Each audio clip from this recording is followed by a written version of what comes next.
In the name of Allah, the greatest, the most high. Allah Azza wa Jalla, you are my only one true love.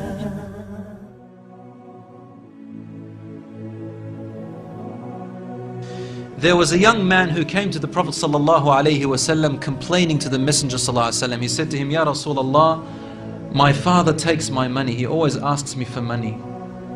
Rasul ﷺ said, well, call your father. He went to call his father. Jibreel alayhi salam came to the Prophet ﷺ in that time. And he said to him, Rasulullah, when the father comes to you, ask him, what were you saying in secret on your way here? Father was muttering something which his son couldn't hear. He said, ask him what he was saying. When the father approached the Rasul ﷺ, asked him, is it true what your son is saying? The father said, Ya Rasulullah, if he only knew what I'm using his money for anyway. I'm using it to look after his poor auntie. She is left without anybody. Where else am I putting it? Only in places where I have to. Using it towards his family. The Prophet ﷺ said, look, I want to ask you a question. Tell me about what you were saying in secret when you were coming towards me here. The father looked at the Prophet ﷺ and said, I made some verses of poetry. Rasul ﷺ said, please say them to me. And he said, O son, I nourished you when you were a baby. And I looked after you in care as you grew up until you became an adolescent. You lived upon what I worked for and strived and sacrificed in my body and time and wealth, so that you may live healthy.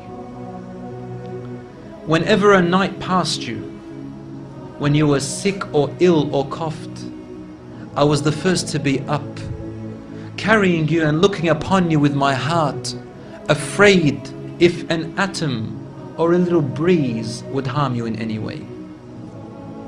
I could not sleep while seeing you sick until you slept, and then I slept.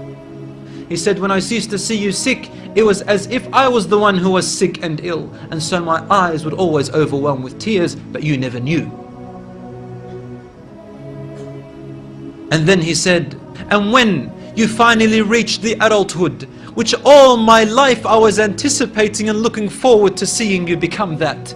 I mean, this is all he's doing, right? He's raising him, waiting for the day he's going to get married, the day when he will get his qualifications and finish, the day when he will get his skill, the day when he can stand on his feet, the day when he will rejoice, until you reach the day when I have all my life anticipated in my heart to see you reach and rejoice.